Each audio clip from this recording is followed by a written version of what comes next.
할렐루야. 삼위와 주님의 평강을 빕니다. 하나님도 성령님도 주도 역시 말씀으로 나타나시는데 오늘도 어떤 말씀을 주실지 기대가 됩니다. 오늘 말씀의 주제는 은혜와 진리, 은혜와 진리입니다. 우리가 신앙을 함에 있어서 믿음, 행함, 은혜, 이와 같이 각종의 그 강도는 말씀을 얼마나 은혜롭게 잘 전하느냐에 따라서 달라집니다. 고로 말씀을 잘 전해줘야 은혜와 진리가 충만합니다. 내용은 물론 하나님과 성령님이 주시지만 전하는 자의 감각, 심정, 능력, 사전 기도, 강약에 따라 은혜의 강도가 달라진다는 말씀입니다. 마치 같은 곡의 같은 가사라도 어떤 가수가 어떻게 부르느냐에 따라서 감동이 다르듯 말씀도 그러합니다. 그러니 설교자들이 가수가 되어서 설교를 잘 읊어 전해야 은혜와 진리가 충만합니다. 또한 설교자들은 성령의 감동을 줘야 됩니다. 성경에는 바울 사도는 고린도전서 4장 19절에서 그러나 주께서 허락하시면 내가 너희에게 속히 나아가서 교만한 자의 말을 알아볼 것이 아니라 오직 그 능력을 알아보겠노니 이렇게 말씀한 대로 말의 능력을 보겠다라고 했습니다. 성령께서도 설교자가 얼마나 감동을 강하게 주는지 보십니다.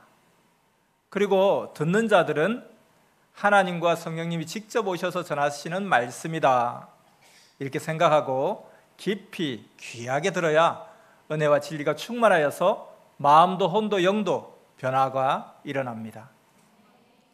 특히 겪으면서 듣는 자는 더욱 깊이 느끼며 듣게 됩니다.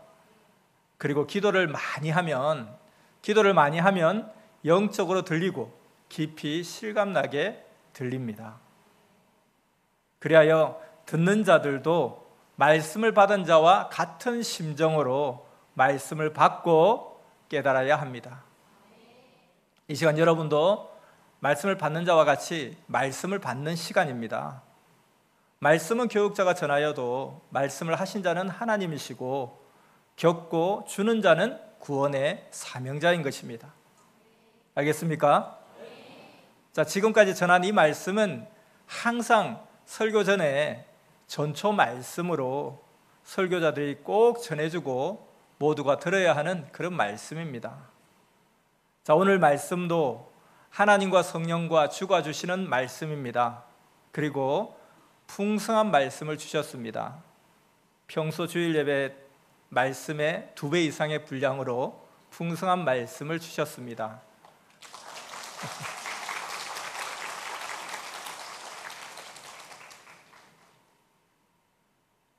수준이 높으시군요.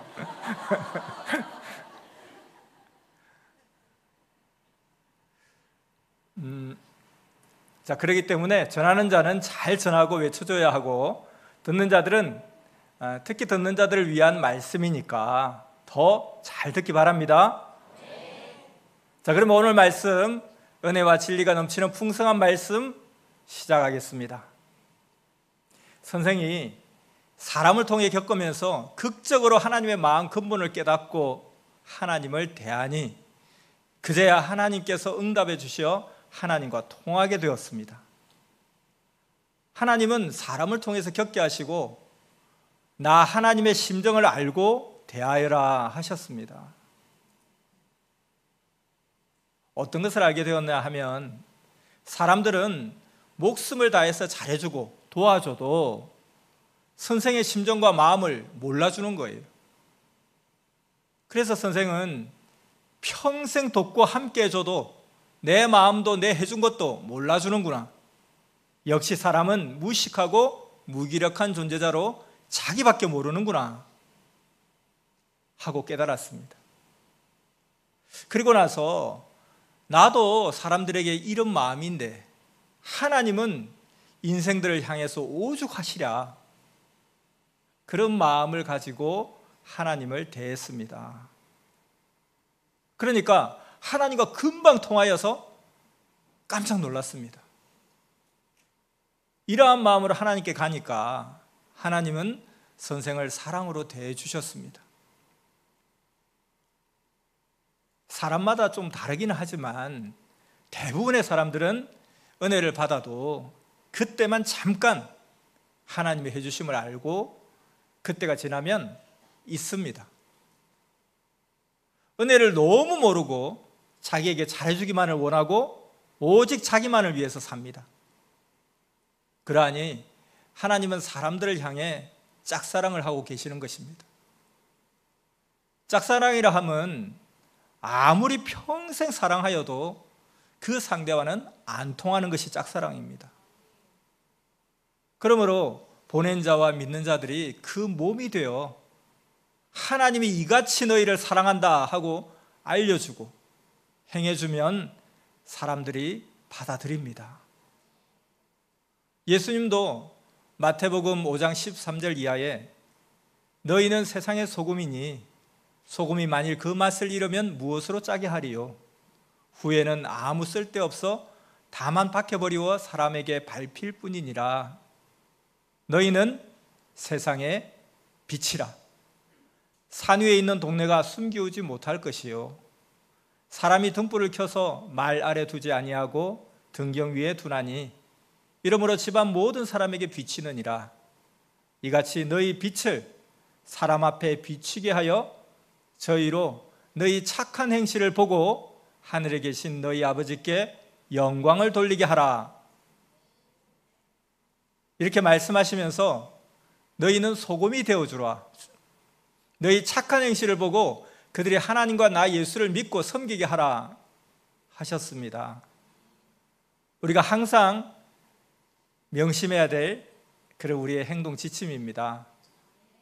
우리의 착한 행실을 보고 이 말씀, 이 역사 앞에 시대에 보낸 사명자를 믿고 따르게 해야 되는 것입니다. 예수님을 불신한 자들은 예수님이 아무리 잘해줘도 막무가내들이었습니다. 이에 충성자들은 왜 하나님은 악인들이 의인들을 이토록 괴롭혀도 심판하지 않으시고 그냥 놔두십니까? 그런 불만, 불평들을 했습니다. 지난 수요 말씀에 이 부분에 대해서 말씀하셨죠. 왜 그런다고 했습니까? 그 이유는 하나님은 회개할 기회를 주시고 때가 되면 공의로운 심판을 하십니다. 하나님의 심판은 마치 청소와 같아서 정한 날에 꼭 하십니다. 청소할 기회를 주셔야 공의입니다.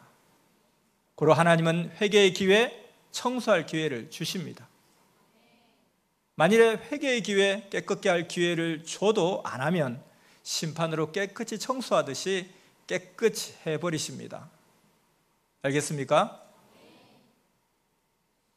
사람이 은혜를 크게 입어도 그때만 잠깐 반응을 보여 행하고 곧 그 마음이 변하고 관심이 없습니다. 그러고 나서는 또 계속해서 받기만을 원하는 거예요.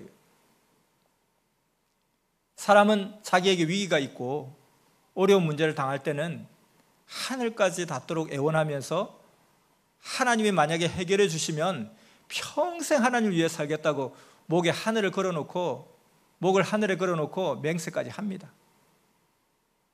그런데 하나님도 또 하나님의 보낸 자도 수천 번 해결해 주었더니만 그때뿐이더라는 거예요. 단지 그 중에 10명의 1명 정도는 계속 은혜의 삶을 살며 기뻐 살기도 했습니다. 참 이것은 예수님 때도 그랬습니다. 예수님께서 10명의 문둥병 환자를 고쳐주었는데 단 1명만이 예수님께 찾아와서 감사하다고 인사했습니다. 해당 구절 같이 한번 읽어보겠습니다. 누가복음 17장 11절 이하에 있습니다.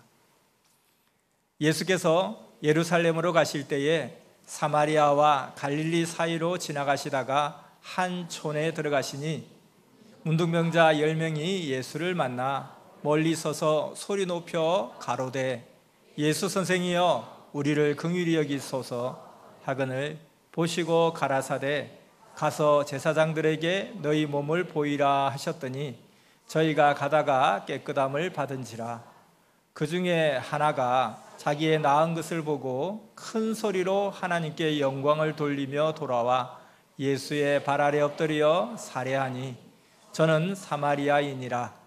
예수께서 대답하여 가라사대 10사람이 다 깨끗함을 받지 아니하였느냐? 그 9은 어디 있느냐? 이 이방인 외에는 하나님께 영광을 돌리러 돌아온 자가 없느냐 하시고 그에게 이르시되 일어나 가라, 내 믿음이 너를 구원하였느니라 하시더라. 아멘. 선생도 이런 일을 많이 겪었습니다. 그래서 그런 일을 겪거나 생각을 한 거예요. 이렇게 해야 되겠다. 어떻게 하기로 했냐면은 해결해 줄 때 천천히 두고두고 해줘야 되겠다. 이렇게까지 생각했습니다. 왜냐하면 그렇게 하면 자신이 천천히 계속 느끼잖아요. 한 번에 확 해결되고 그냥 없으면 그렇잖아요. 그러니까 조금씩 천천히 해결해주면 계속해서 그걸 느낀다는 거예요. 그러다 보니까 그게 싹 인이 배겨가지고 변하지 않더라는 겁니다. 선생이 이제 공적 역사를 시작하기 직전에 어떤 자에게 자신이 병으로 죽어가는 사람이 있어서 살려주면 자기 가진 재산 일부를 주겠다고 했습니다. 그 사람은 꼭 죽을 사람이었는데 기도해서 완전히 낫게 해준 거예요. 그러니까 그 사람이 생명을 구원해 주었으니 약속대로 살겠습니다 했습니다. 나머지 자기 동료 친구들은 자기와 똑같은 병으로 다 죽었다는 거예요. 그런데 이제 그 후 한 3개월 뒤에 공적 역사를 펴기 위해 서울로 갈 때 내가 서울로 가는데 교통비가 없으니 좀 도와주십시오 했습니다. 이제 3개월밖에 안 지났는데 1만 원도 안 줬습니다. 자기를 살려만 주면 재산 일부를 준다고 했던 자가 변했던 것입니다. 선생은 그때 그것을 받게 되면 하나님께 헌금하고 불쌍한 자들을 도와주려고 했습니다. 10,000원 줄 거라고는 생각 안 했죠. 10,000원 가지고 뭐 불쌍한 자 도와주고 헌금하고 할 수는 없잖아요. 근데 그가 마음이 변했으니까 다시 그 집으로 가기가 어렵더라는 거예요. 그 후에 소식이 들려왔는데 얼마 후에 다시 그 병이 재발하게 되었다는 것입니다. 그리고 더 후에는 결국 죽게 되었다는 것입니다. 그때 깨달았습니다. 아, 사람이 마음 변하면 죽는구나. 이것을 아주 뼈저리게 깨달았습니다. 하나님이 깨우쳐 주셨습니다. 자, 그러면 우리는 어떻게 해야 되겠습니까? 선생같이 생명 구원을 우리가 받았다면 생명을 하나님과 예수님께 바치고 어떤 억울함이 있어도 끝까지 그의 몸이 되어 살아야만 합니다. 그러면 하나님께서는 그 어떤 어려움이 와도 도우시고 죽음에서도 살려주시고 또 살려주십니다. 절대로 책임져 주십니다. 믿습니까? 선미사에서도 육적 혹은 영적 죽음에서 살아나서 잘 살아가다가 마음이 변하면 신앙도 죽어 사망으로 다시 가고 육신도 축복이 끝나는 일들이 많았습니다. 그래서 하나님은 은혜를 잊지 말아라 하셨습니다. 또 잊으면 죽는다 하셨습니다. 하나님의 은혜를 잊으면 하나님과 관계성이 끊어집니다. 하나님이 땅의 사람들을 통해 은혜를 베풀었는데 은혜를 받고도 잊으면 그 대가를 받고 행한 대로 은혜가 끊어져 버립니다. 그러면 사람들은 도대체 왜 이렇게 은혜를 잊어버리게 될까요? 은혜를 잊는 이유는 아쉬운 것이 없기 때문입니다. 자기가 받는 고통이 없어졌어요. 그러니까 다른 생각을 편하게 하면서 그 일을 행하고 거기에 빠져 살기 때문입니다. 베드로서 3장 5절을 보면 이는 하늘이 예적부터 있는 것과 땅이 물에서 나와 물로 성립한 것도 하나님의 말씀으로 된 것을 저희가 불어 잊으려 함이로다. 이렇게 말씀한 대로 사람들이 하나님이 주신 그 은혜를 일부러 잊으려 함이라 하였습니다. 은혜는 하나님이 베풀어 주신 것입니다. 하나님의 은혜로 영원히 지옥으로 가서 고통받을 자가 사망의 권세에서 나오게 되고 고통의 세계에서 나오게 되고 죄악의 세계에서 나오게 되었습니다. 그 대신 하나님을 전심으로 믿고 사랑하며 그 은혜를 갚으며 살 때 생명권에서 육신 일생 또 영은 영원히 살게 되는 것입니다. 이것을 못하면 구원까지 상실하고 멸망하게 됩니다. 끝나버리게 됩니다. 그렇기 때문에 하나님과 그 보낸 자로나 그 믿는 자들을 통해 은혜를 받았으면 은혜 생활을 생명시해야 합니다. 아멘. 하나님께서 왜 우리에게 은혜를 주십니까? 은혜를 주시면 받고 편하게만 살라는 것이 아닙니다. 은혜 생활을 하면서 은혜를 베풀고 유익이 있는 하나님의 사랑하는 자들이 되라는 것입니다. 무익한 자는 쫓아낸다 했습니다.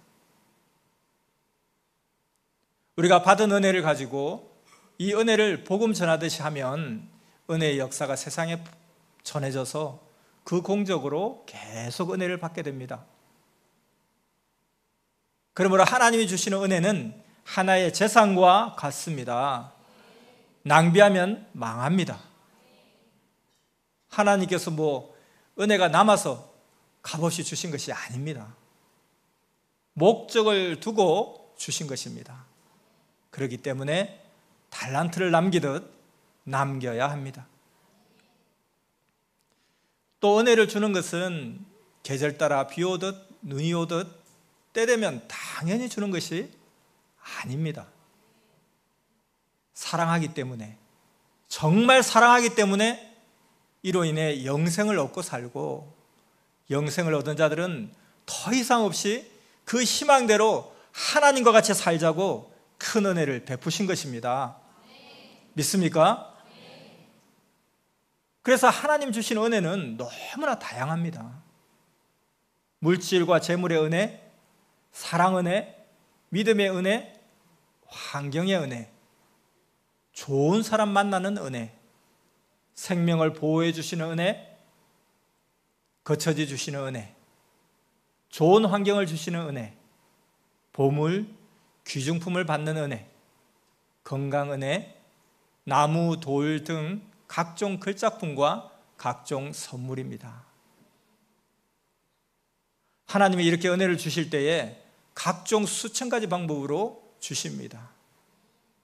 이것뿐만 아니라 정신적인 은혜, 지식과 말씀과 사랑의 은혜, 어려운 일을 해결해 주시는 것, 취직, 이렇게 수천 가지들입니다. 여러분, 이런 은혜를 많이 받았습니까? 이렇게 은혜를 받고 문제가 해결됐으면 그러면 어떻게 해야 되겠습니까? 은혜를 받고 잘해야 자꾸 은혜를 받게 됩니다. 자, 그럼 어떻게 해야 될까? 죽도록 충성하면서 그 은혜 생활을 계속하는 것입니다. 감사와 사랑으로 생명을 구하며 약한 자와 시험에 고통받는 자들을 잘 관리해주며 살아야 합니다. 여러분 모두 은혜 받기를 바랍니까? 은혜를 받으려면 은혜 생활을 하면 됩니다. 그러면 은혜가 옵니다. 농사를 지을 때 되면 열매 연 것을 거둠같이 은혜 생활을 하면 은혜를 받습니다. 그래서 하나님은 말씀하시기를 은혜의 농사를 지어라 하고 성령님도 말씀하십니다. 은혜의 농사를 짓는 것은 힘듭니다. 힘들지만 은혜가 더 풍부해지고 충만해집니다. 은혜도 배워야 알고 받기도 하여서 귀히 여기고 또 은혜를 나눠주어 가물지 않고 늘 충만하게 됩니다. 야고보서 4장 6절에 기록한 대로 하나님은 주시고 거두십니다. 은혜의 때에 합당한 자에게 꼭 주기도 하시고 거두기도 하십니다. 야고보서 4장 6절 보겠습니다. 그러나 더욱 큰 은혜를 주시나니 그러므로 일렀으되 하나님이 교만한 자를 물리치시고 겸손한 자에게 은혜를 주신다 하였느니라. 자, 이렇게 하나님은 늘 은혜를 주시는데 사람들은 은혜를 받아도 잘 모릅니다. 때로는 자기 생활 중에 우연히 얻은 것으로 그렇게 알거나 혹은 사람들이 자기에게 베풀어 준 것으로만 아는 경우도 있습니다. 물론 사람도 은혜를 주지만 하나님이 본인에게 직접 주시기도 하고 하나님의 은혜를 받은 자를 통해 은혜를 갚도록 사람을 통해서 주시기도 합니다. 그래서 어떤 자는 하나님의 은혜의 심부름을 하기도 합니다. 이렇게 하나님은 개인과 가정과 민족 세계를 은혜를 줄 만큼 주시면서 다스리고 통치하십니다.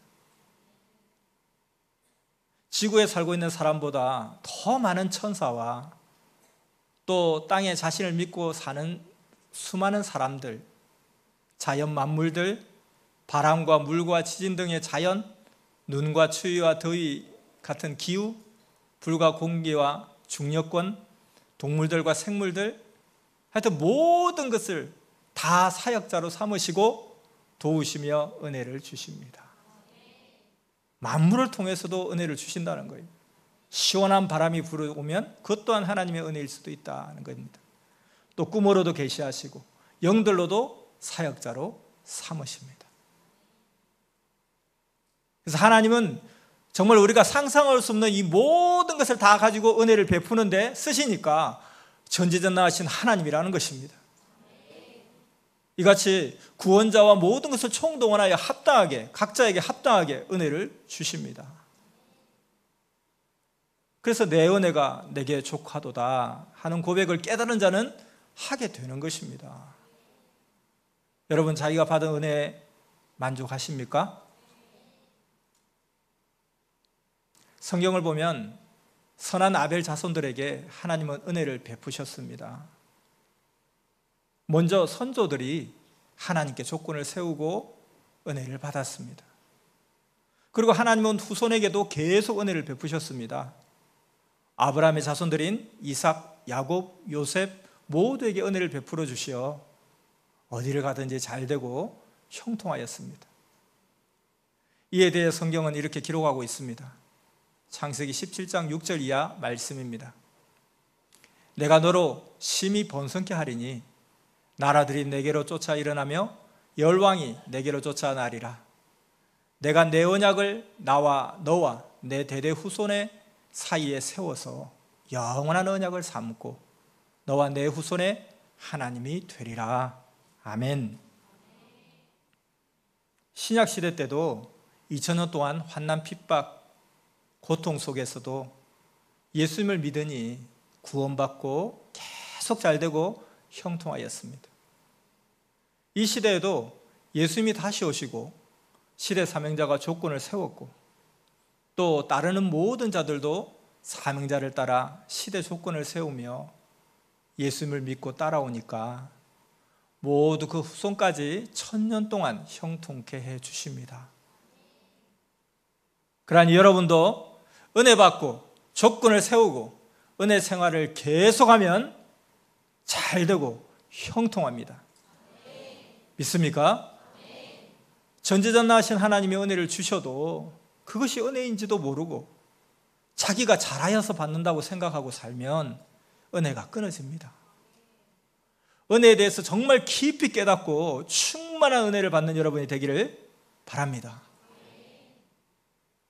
자, 이제 그러면 하나님께서 우리 선미사에 주신 은혜를 전해주겠습니다. 선미사를 시작할 때 반석을 이게 기계로 막 깎으면서 틀을 닦는 계시를 주셨어요.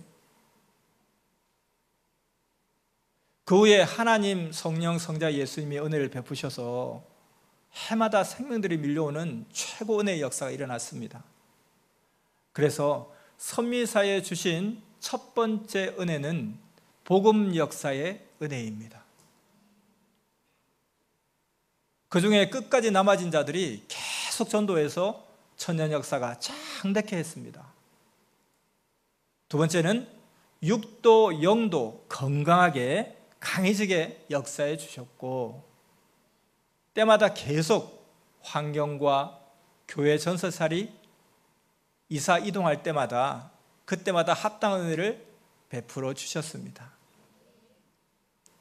우리 예전에 우리 전세살이 할 때 우리가 구하는 건물 조건을 이야기하면 부동산에서 그런 데 있으면 나한테 좀 소개해 주세요. 그런 데가 없다고. 근데 다 또 그런 데 구했지 않습니까? 그렇게 은혜를 베풀어 주셨습니다. 해외 복음의 역사도 40년 가까이 계속 번창케 해주셨습니다.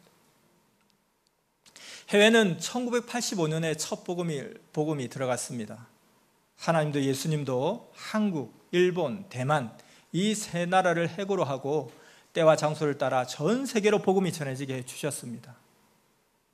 또 월명동 하나님 자연궁전을 개발하는 은혜를 베풀어 주셨습니다.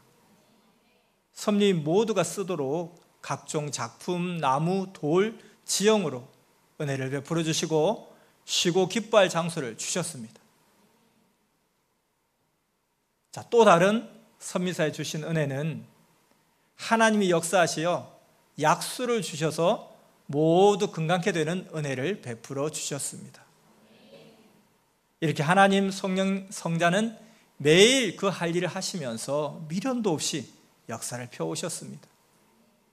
그리고 지금도 암뿐만 아니라 각종 병의 선고를 받은 자들을 위해 기도해 주었더니 약수를 마시고 낫고 건강해졌다고 감사 편지가 옵니다.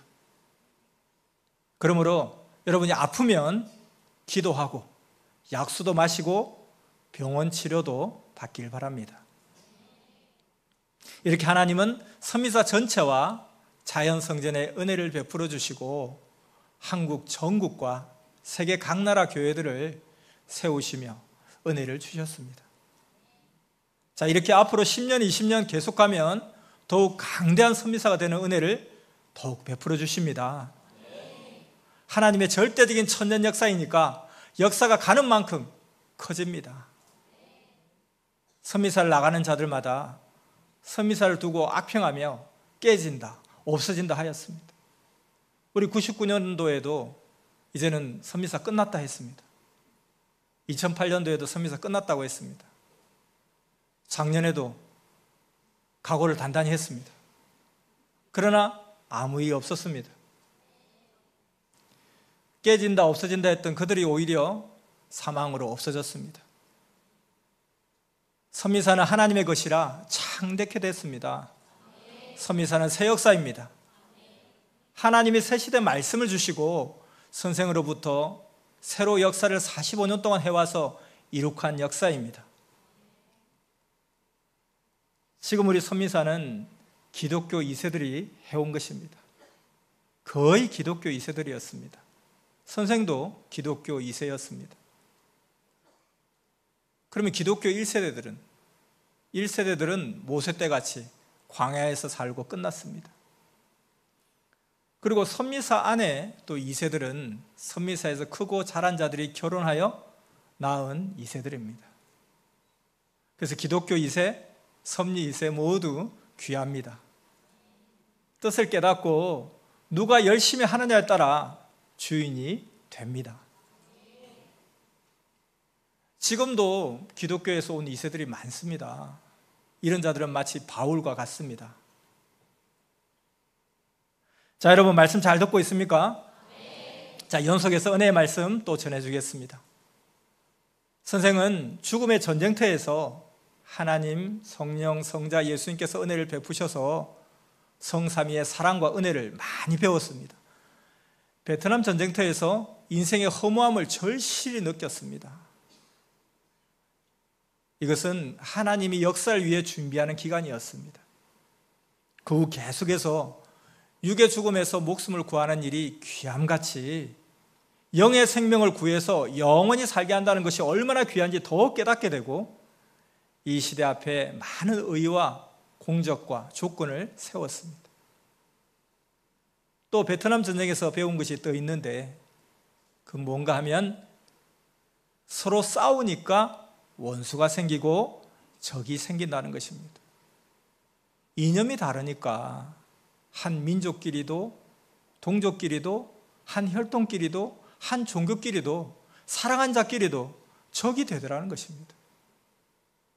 한 종교끼리도 사고, 이념, 주관이 다르면 적이 되어서 싸움한다는 것을 전쟁터에서 더욱 확실하게 깨닫게 되었습니다.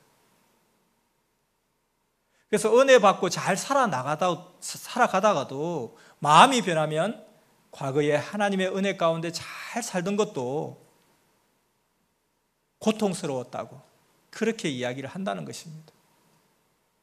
아니, 그때 그렇게 좋아서 해놓고, 그때 기뻐 좋아서 행한 것들도 모두 불신하고 악평하고 나는 속았다, 안 좋았다 한다는 거예요.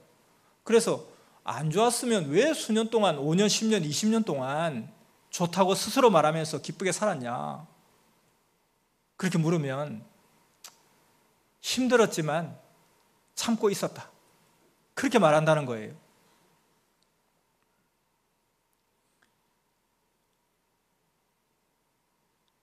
전능자 하나님은 행한 대로 대해줍니다. 변하면 마음도 행실도 썩은 자는 하나님이 정상적으로 깨끗한 자와 같이 놓지를 않습니다. 하나님은 쪼개십니다. 양과 염소를 쪼개내듯이 제대로 은혜 생활을 안 하고 자기 중심으로 사는 자는 쪼개내버리는 심판을 수시로 하십니다. 아담같이 하와같이 에덴에서 쫓아내버립니다. 오래전에 이제 선미사를 나간 자들이 미련한 자는 남고 지혜자는 나간다 그랬습니다. 또 단순하고 무식한 자들은 선미사에 남고, 단무지라고 그랬죠. 그래서 미련한 자만 남고 지혜자는 나간다 하고 나갔습니다. 근데 하나님은 그 후에 그들이 하나님으로부터 쫓겨났다고 스스로 깨닫게 그 삶을 인도하셨습니다. 하나님은 하나님께서 베푼 은혜를 받았음에도 그리 사람들에게 거짓 혀를 놀리는 자들을 아십니다. 하나님은 모두를 두시고 늘 청소하시며 심판하십니다. 특히나 거짓된 자들에게는 대심판을 하시면서 그들의 혀가 자멸하게 하시고 불신한 그 행위의 심판을 하십니다. 변하면 하나님 주관권 은혜 안에 있던 것을 악평하고 도운 사람들까지, 자기를 도운 사람들까지 악평합니다. 그러면 하나님께서는, 공의로운 하나님은 감히 나 하나님의 은혜를 그렇게 받고서도 불신하느냐 하며 그 행위대로 갚아주십니다. 개인이나 민족, 세계에 다 행한 대로 갚으십니다. 하나님은 심판하실 때 변하지 않았을 때와 변한 때 모두를 보시고 하나하나 따져 보십니다. 변한 때만을 중심하지 않으십니다.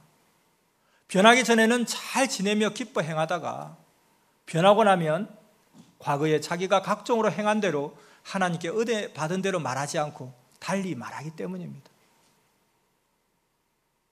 그래서 그 변하기 전에 어떻게 좋아하고 기뻐하고 자기 입으로 스스로 증거했던 그 모든 것들을 다 이야기하시면서 지금 변하고 난 후에 지금의 상황만 보지 않는다는 거예요. 너 옛날에 이렇게 하고 너 입으로 그렇게 이야기하지 않았냐? 근데 지금 왜 이렇게 이런 이야기 하냐? 이렇게 왜 변했냐? 라고 따지는 것이죠.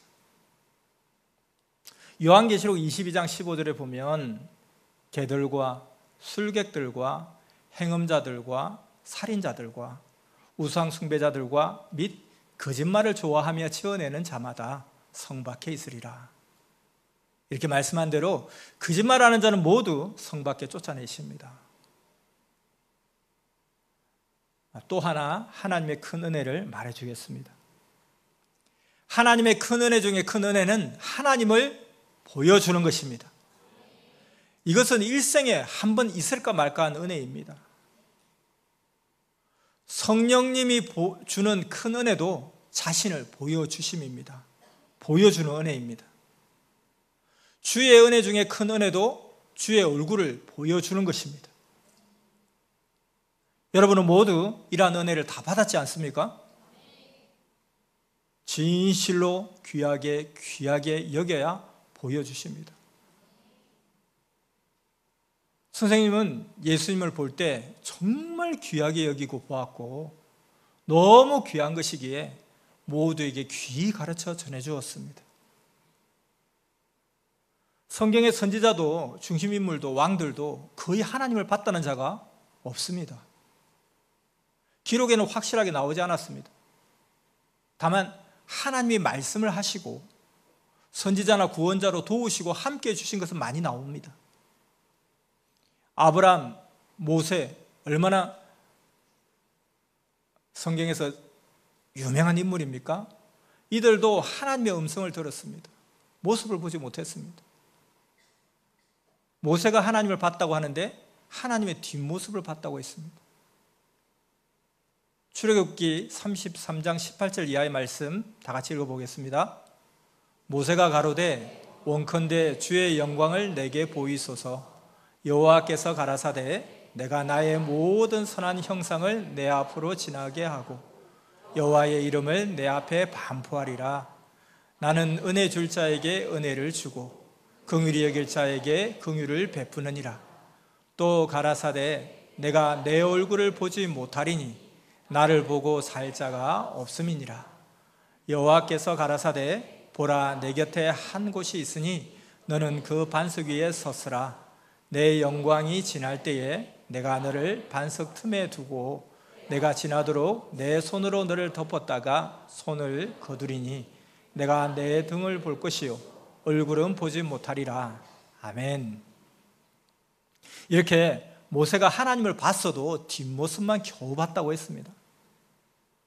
또 아브라함은 하나님이 왔다가 간 후에야 하나님임을 알았다고 했습니다. 소돔 땅에 심판하러 가는데 보았다고 했습니다. 천사와 같이 본 거죠. 예수님은 요한복음 8장 29절에서 나를 보내신 이가 나와 함께 하시도다. 내가 항상 그의 기뻐하시는 일을 행함으로 나를 혼자 두지 아니하셨느니라 하시며 하나님이 나를 혼자 두지 않고 늘 함께 하셨다 했습니다. 귀하게 여겨야 모두 보여주고 말씀해 주십니다. 그 은혜는 자기가 조건을 세워 성삼위를 보기도 하고 하나님께서 은혜를 베풀어 주셔서 보게 되기도 합니다. 성령을 본 것이 은혜입니다. 하나님은 상징으로 많이 보여주십니다. 직접 보는 것은 꿈이나 기도 중에 환상 또는 일할 때 순간 형상만 보여줄 때가 있는데 평생 한번 보기도 어렵습니다. 그래서 만약에 그것을 보여주었다면 은혜의 생활을 하면서 증거를 해야 됩니다. 자, 이렇게 하나님을 보여주었다, 성령님을 보여준다, 은혜다 했는데 나는 아무리 해도 하나님 성령을 볼 수가 없습니다. 위화감이 느껴집니다. 어떻게 하죠? 이런 생각을 합니까? 그래서 여러분 걱정을 안 해도 됩니다. 왜냐하면 육의 눈으로나 영의 눈으로 못 봐도 말씀한 것을 들으면 은혜입니다. 말씀이 하나님이기 때문입니다. 믿습니까? 여러분 이 시간에도 하나님을 보고 있다고 하는 사실을 알기 바랍니다. 은혜가 되지 않습니까? 은혜가 충만합니까? 또 은혜에 대해서 가르쳐 주겠습니다. 은혜에는 각종 것이 많습니다. 새벽에 일어나 기도하게 해주심도 은혜입니다. 여러분 이런 은혜를 많이 받고 있습니까? 기도할 때 깨닫게 해주심도 은혜입니다. 기도할 때 깨달음은 하나도 없고 무슨 말인지 자기가 하면서도 모르겠다. 여러분 그런 은혜를 달라고 하십시오. 하나님 기도할 때 깨닫게 해주세요. 깨달음을 주세요.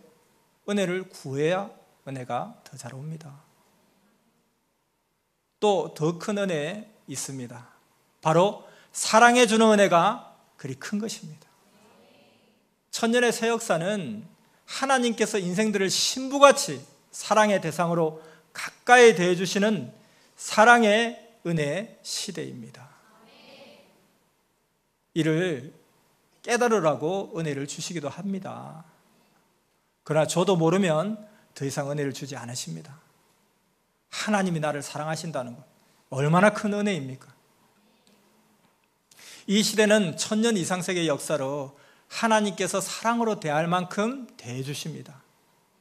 그러나 이를 알고 따라가는 자만이 그 역사 안에 들어와 육도 영도 시대 구원을 이루고 갑니다. 하나님은 따르지 않는 자들에게는 기본적인 은혜만 베풀어 주시고 나머지 모든 은혜의 축복은 시대를 쫓고 믿고 따르는 자들에게 더 퍼부어 주십니다.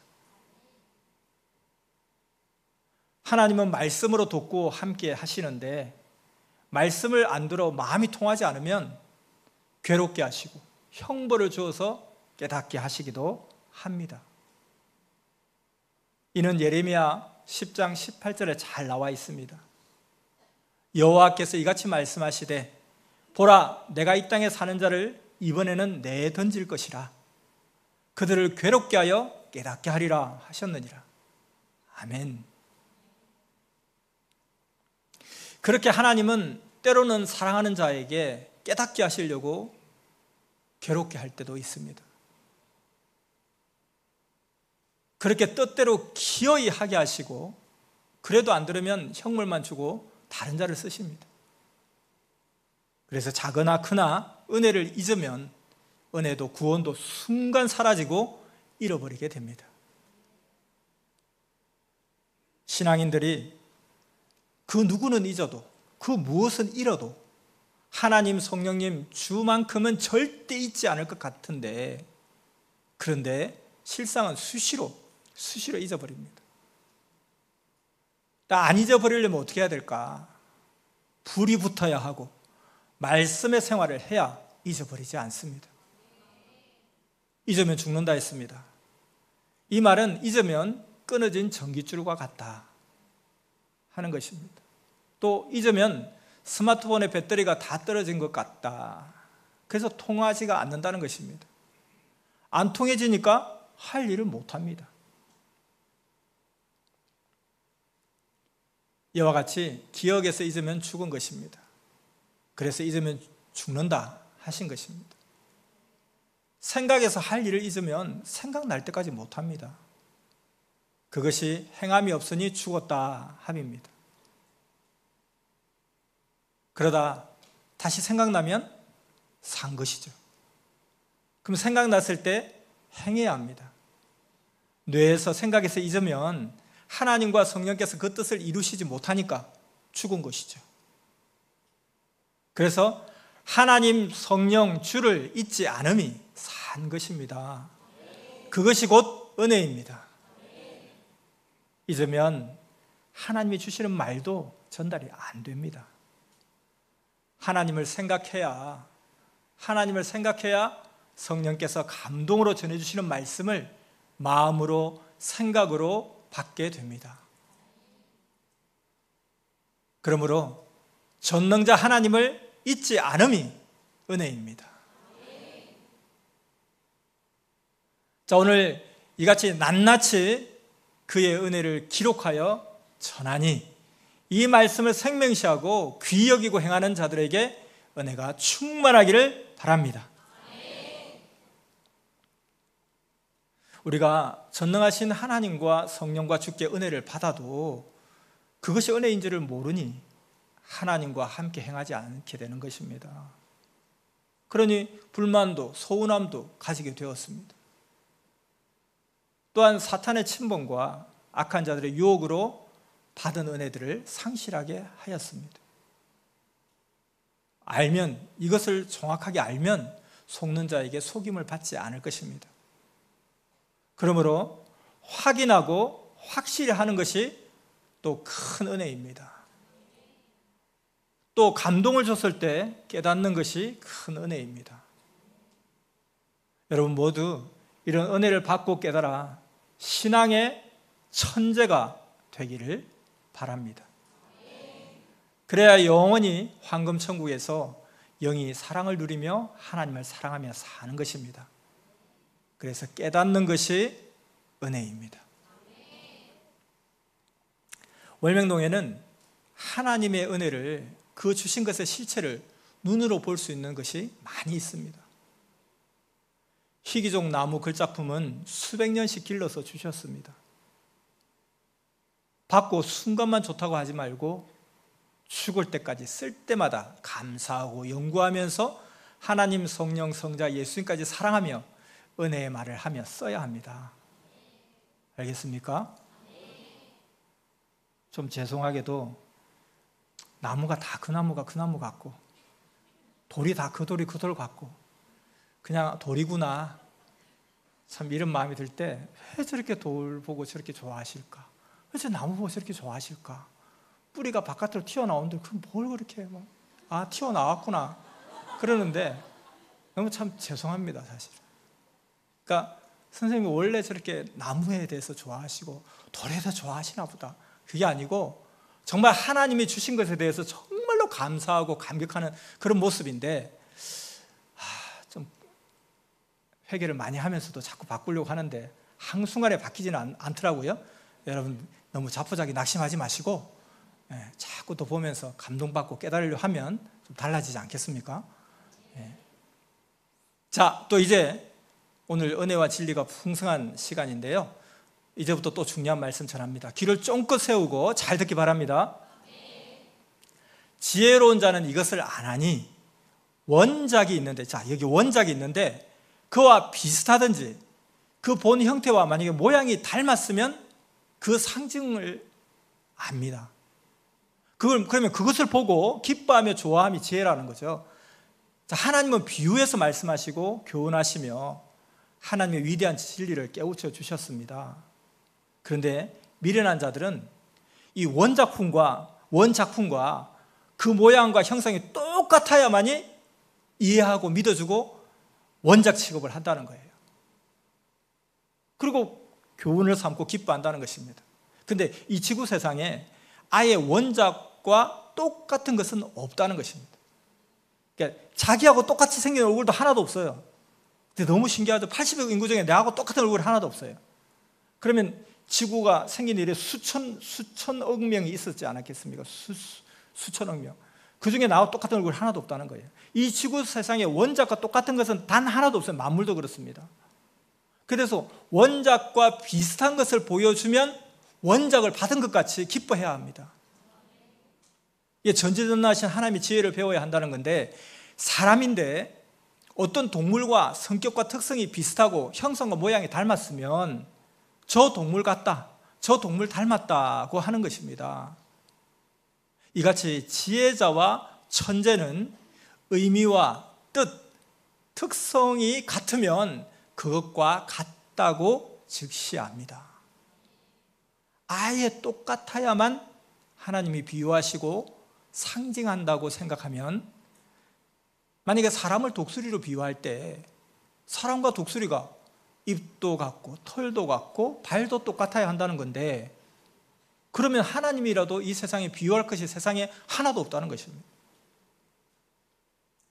그래서 하나님은 특성과 마음과 행실이 비슷하면 표상으로 상징하여 이와 같이 이러하다 하고 비유를 들어 말씀하시고 계시도 한다는 것입니다.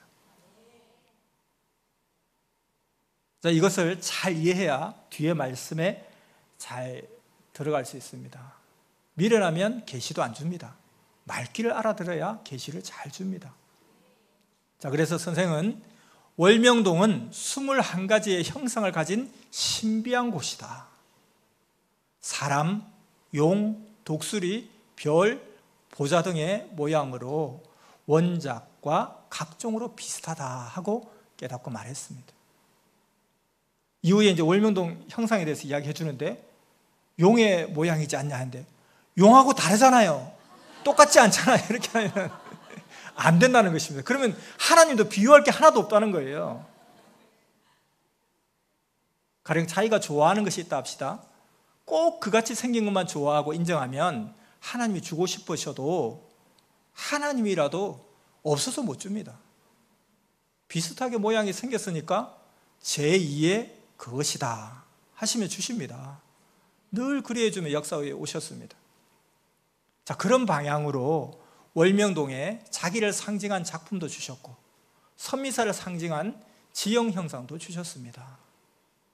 자, 지금 이 내용 잘 이해되시죠? 자, 그러면 이제 원작, 상징, 모양, 형상에 대한 말씀을 기억하면서 하나님의 역사를 보겠습니다. 자, 월명동 형상 전에 먼저 하나님의 역사를 보겠습니다. 구약에서 모세는 여호와 하나님이 너의 형제 가운데 나 같은 자를 일으킨다 하였죠. 근데 하나님은 모세와 얼굴도 몸도 똑같이 안 생겼어도 시대가 1500년 차이가 있었어도 제2의 모세로 예수님을 보내셨습니다. 얼굴이 다르죠. 모세가 말한 자 예수님이 나타나 역사하신 거죠. 그러나 모세를 좋아하며 기다리는 자들 유대인들은 예수는 하나님이 말한 모세가 아니다, 똑같아야 한다, 모세가 어떻게 생겼냐 하면서 미련하게 맞지를 않았습니다. 그런데 예수님은 모세가 말한 자가 나 예수다 하셨어요. 이와 같이 구약에서 하나님이 말씀한 것이 이루어질 때는 상징으로 이루어졌고 신약에 예언한 것도 상징으로 이루어지고 끝났습니다. 예수님은 1500년 전에 말하였어도 지혜로워서 자신의 것을 바로 깨닫고 외쳤습니다. 역시 동방의 독수리같이 빠르게 생각했습니다. 또 구약 말라기를 보면 여호와의 크고 두려운 날이 이르기 전에, 곧 하나님이 오시기 전에, 기다리는 메시아가 오기 전에 선지자 엘리야가 온다고 했습니다. 하나님이 이 같은 대희망을 주시면서 약속을 주셨습니다. 그래서 예수님 당시 유대인들은 900년 전에 승천한 엘리야가 다시 온다고 기다리고 있었습니다. 그런데 미련한 자들은 그같이 문자적으로만 이루어질 것으로 생각을 했죠. 상징과 비유를 알아야 되는데 모르면 기다려도 안 이루어집니다. 기다린 유대 종교인들은 엘리야 그가 온다고만 알고 기다렸죠. 예수님의 제자들이 예수님께 물어보기를 유대인들은 메시아가 오기 전에 엘리야가 먼저 와야 된다고 하면서 엘리야가 어디 왔냐고 합니다 하고 물으니까 마태복음 17장 10절 이하를 보면 그때 예수님이 내 말을 들어보아라 하시면서 오리라는 그 엘리야는 세례 요한이다 하고 가르쳐 주셨습니다. 세례 요한 그가 바로 온다는 엘리야로 상징으로 온 것입니다. 엘리야를 상징하는 실체 인물이 세례 요한인 것이죠. 세례 요한이 엘리야의 사명과 심정으로 와서 증거하지 않았습니까? 그런데 정작 그 본인 세례 요한이 헷갈려하면서 자기 자신을 안 믿으니까 실감도 안 나고 은혜도 못 받았습니다. 역사가 깨졌습니다. 시대 차원이 발달하여 시대가 다른데 어떻게 똑같은 자가 오겠습니까? 그 시대에 해당되는 자가 오는 것입니다. 예수님 때 엘리야는 영으로 와서 변화산에서 예수님을 맞고 언언했습니다.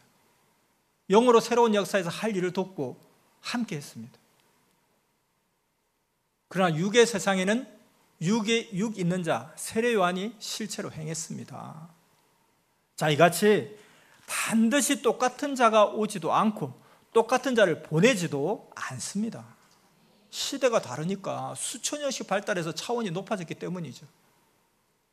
항상 다시 온다는 자는 그 육은 구시대 당시에 죽고 다음 시대에 올 때는 그의 영이 옵니다.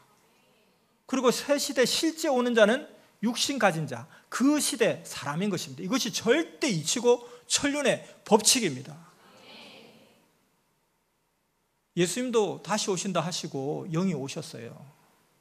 실제 온 자는 예수님의 그 사명과 심정으로 하나님이 보낸 육신 있는 자로 하나님의 뜻을 행합니다. 이것을 정말로 이 시대 예수님을 기다리는 자들이 알아야 되는데 절대 이것을 모르고 있다는 것입니다. 또 성경을 보겠습니다. 예수님께서 성천하면서 다시 온다고 하셨습니다. 요한복음 14장 2절을 보겠습니다. 가서 너희를 위하여 초소를 예비하면 내가 다시 와서 너희를 내게로 영접하여 나 있는 곳에 너희도 있게 하리라. 아멘. 사도행전의 1장 11절에도 보면 예수님은 본 그대로 온다고 했습니다. 예수님이 다시 온다고 했기에 예수님을 믿는 자들은 2000년을 기다렸습니다. 하지만 성경에 나온 대로 예수님의 육은 죽고 영이 승천하셨습니다. 베드로전서 3장 18절에 육체로는 죽임을 당하시고 영으로는 살리심을 받았다고 했습니다. 그러니 다시 오실 때도 영이 오는 것입니다. 영은 영으로서 행하고 실체는 육의 세상이니 새 시대에 태어나서 준비된 육 있는 자가 행하는 것입니다. 육의 세상은 육 있는 자가 행함이 당연합니다. 영의 세계는 육이 행하지 못하고 영의 세계 하늘나라는 육이 절대 못 갑니다. 하나님도 예수님도 육의 세상에서는 육 있는 자를 그의 몸으로 삼으시고 부리시고 명령하시고 육 있는 자를 약속대로 사랑의 대상으로 대하십니다. 그래서 지혜자라면 구시대 온다는 자는 영이 오고 실체는 현 시대 사람이 성경에 예언된 그 심정과 사명으로 온다는 것을 지혜자는 압니다. 이같이 알고 믿는 자가 신앙의 천재들입니다. 어떻습니까? 여러분들은 신앙의 천재입니까? 그러면 항상 기뻐하시고 자부심을 가지시고 무지한 바보들에게 가르쳐 주시기 바랍니다. 긍휼히 여기는 마음으로. 그냥 안 받아들이고 대식거리고 따지고 해도 무식해서 그렇구나 생각하고. 자, 하나님의 보낸 자는 오직 하나님의 사명을 가지고 옵니다. 그 하나님의 보낸 자의 말을 듣고 행하는 자는 새 시대에 눈을 떠서 역사가 가는 대로 하나님과 그 시대에 예정하신 뜻을 이루고 있습니다. 이렇게 1000년 동안 가면 온 세상에 창대케 됩니다. 하나님의 뜻을 따라가는 자만 행하였으니 온전히 알고 삼위와 보낸 자와 기뻐 축복받으면서 살아갑니다. 그러나 미련한 자는 어떻습니까? 똑같은 그 육체가 온다고만 믿고 기다리고 있습니다. 그러기에 지혜자들만 맡고서 같이 역사를 펴고 갈 수밖에 없습니다. 미련한 자는 기다리며 살다 죽습니다. 잘 알겠습니까? 자, 이와 같이 그러함을 깨닫게 해주기 위해 이제 월명동에 대해 말씀해 주겠습니다.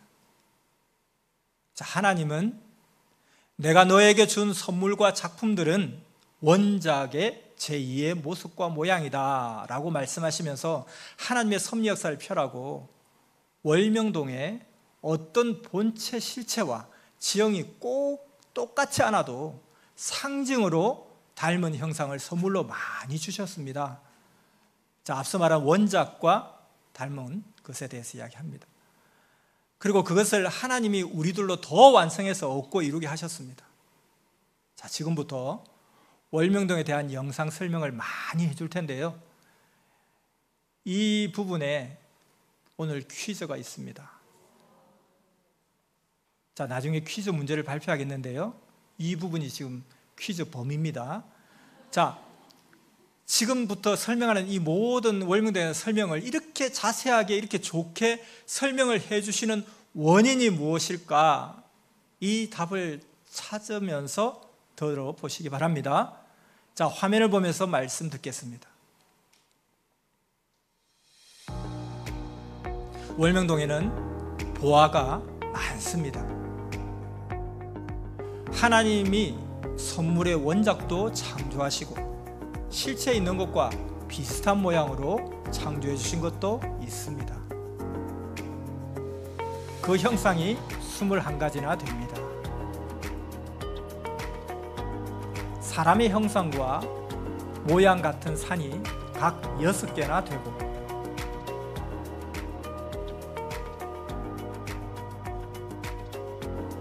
전체 모양과 형상은 꽃같이도 보입니다. 또 분화구 같이도 보입니다. 사람들이 자신의 인식을 가지고 보아도 그 형상이 안 보입니다. 작품과 희귀한 모습도 안 보입니다.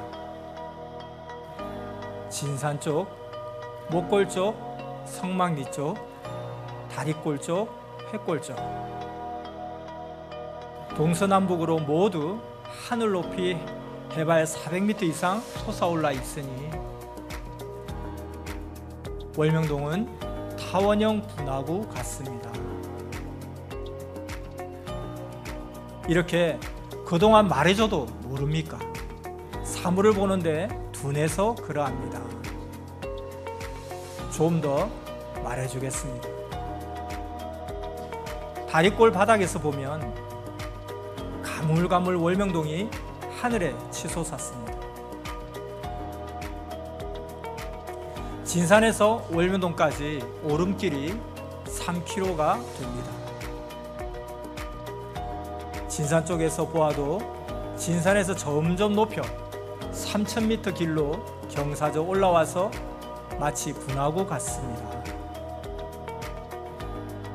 하늘로 치솟은 타원형 분화구입니다. 봐도 모르면 소경이다 합니다. 월명동도 화산 폭발 지역입니다. 지구는 화산 폭발 안 한 지역이 없습니다. 월명동은 함지박 같습니다. 바닥 깊은 분화구가 아니라 자연스러운 분화구입니다. 들어가는 입구가 좁은 문을 상징합니다. 입구가 들어가기 좋게 좁아서 멋있습니다. 좁게 형상이 되어 있어 아주 멋있는 지형이 됐습니다. 다른 곳은 대개 입구가 넓은데 월명동은 들어가는 곳이 이같이 좁고 400m나 높은데 이 형상이 되어져서 걸작입니다. 조금 더 멋있게 만들어지는 것에 따라 걸작이 됩니다. 사람도 그러합니다.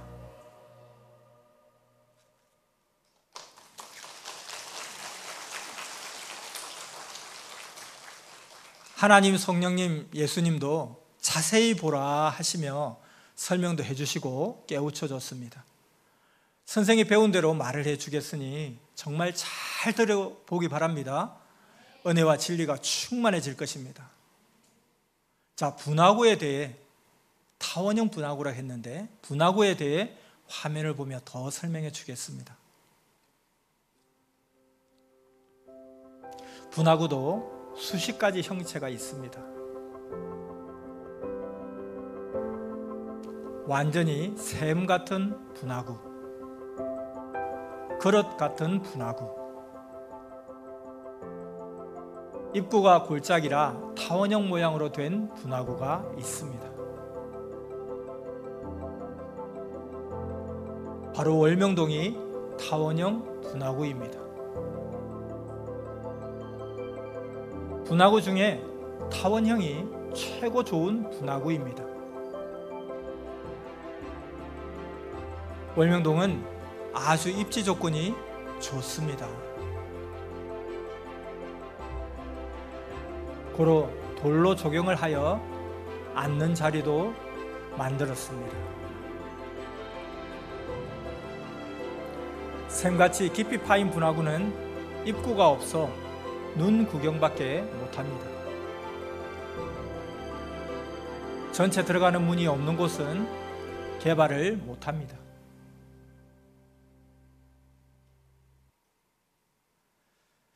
자, 이렇게 여러분 제주도에 가면 화산섬이니까요. 그 중에서도 산군부리 분화구가 있습니다. 가봤습니까? 네, 가본 자는 그 분화구를 봤을 것입니다. 선생도 그곳에 가봤는데요. 샘같이 깊은 분화구라 깊어서 보고 감탄을 하지만 바닥이 깊어서 들어가지를 못합니다. 그리고 들어가는 문이 없어요. 그러니 사람이 앉고 쓰도록 개발이 안 된다는 것입니다. 그래서 선생님이 가보았을 때 너무 깊어서 야, 여기 호수로 만들면 좋겠다, 그 생각만 났습니다. 그러니 쳐다보기만 좋았죠. 또 그리고 너무 커도 개발할 수 있는 작품이 못 됩니다. 만일에 월명동이 성막리 마을같이 컸다면 입구 문이 있다 할지라도 너무 커서 개발을 하기 힘들었을 것입니다. 그래서 적당해야 최고 지형 길성지가 되는 것입니다. 월명동은 크지도 않고 작지도 않은 명당 지형이라는 것입니다. 아마 너무 컸으면 아직도 개발을 다 못 마치고 계속 개발하고 있을 것입니다. 자, 또 화면을 보겠습니다. 그렇다고 월명동의 타원형 둘레가 작은 것이 아닙니다. 큽니다.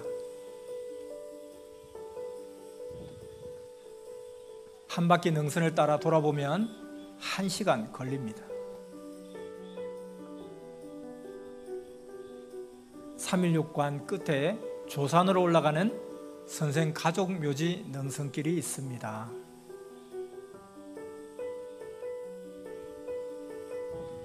그 길로 해서 조산의 꼭대기로 가서 거기서 산 능선 끝까지 가서 다시 한 바퀴 가는 꼴 큰 감나무 쪽으로 돌아서 앞서골 능선으로 해서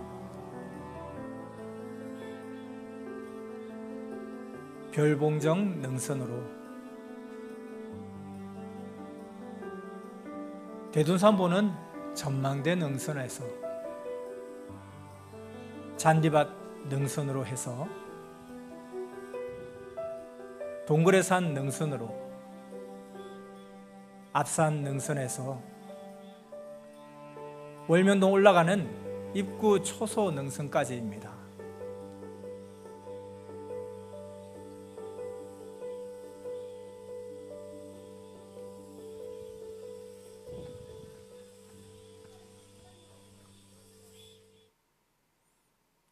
자, 이 능선길을 혼자 걸을 때 하나님도 예수님도 전설이 생각나지 않느냐 하시면서 깨우쳐 주셨습니다. 이 능선길의 의미와 뜻은 무엇일까요? 인대산 전설과 연관되어 있습니다. 행해야 깨닫습니다. 성령께서는 전설의 큰 요대, 혁띠, 허리끈 같지 않냐 하셨습니다. 하나님께서는 전설의 큰 요대 띈 자가 나온다고 하지 않았냐? 지형도 그리 된 것이다. 그러니 신기하지 않느냐? 전설은 모두 나 하나님께로다. 하나도 남김없이 이룬다 하지 않았느냐? 나 하나님이 말을 건성으로 듣지 말아라. 그렇게 말씀하셨습니다. 행치 않고 이론만 들어서는 힘과 능력이 안 나갑니다. 고로 고생돼도 겪습니다. 행해야 인봉이 떨어집니다. 자, 이 능선길을 1시간 이상 걸어야 한 바퀴 겨우 다 돌 수 있습니다. 여러분도 한번 가실 때 한번 더 이 코스를 한번 걸어보시기 바랍니다. 결코 작은 거리가 아닙니다. 이게 운동장과 호수 쪽까지 이 바닥, 능선이 아닌 그 바닥도 한 바퀴 돌면 600m 이상 됩니다. 이것이 작은 것이 아니라는 거죠. 월드컵 경기장 건물 밖에서 한 바퀴 돌아보고 월드컵 경기장 안에서 한 바퀴 돌아보고 비교해 보면 월명동이 얼마나 큰지, 그리고 또 얼마나 적당한 크기의 명당인지 알 것입니다. 자, 계속해서 이제 혁띠 요대 형상이 아닌 또 한 가지 상징의 모양을 영상으로 보며 가르쳐 주겠습니다.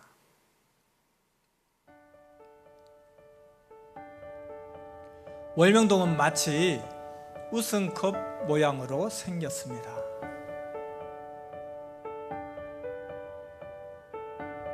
이는 우승, 승리를 상징합니다.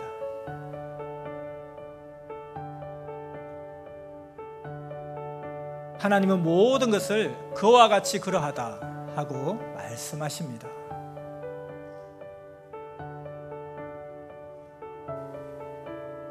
형상 혹은 모양을 추상화처럼 볼 줄 알아야 합니다.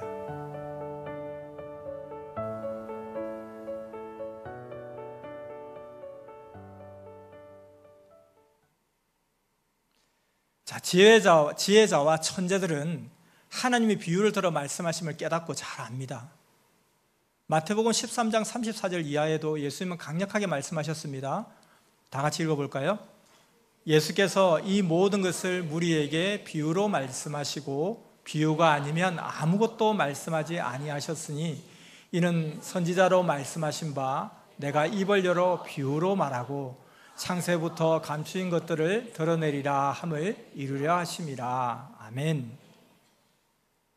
선생의 육이 세상에 있을 때 사명자요 월명동에서 산 자, 아는 자가 임봉된 것을 말을 해놓지 않으면 천년가도 모릅니다.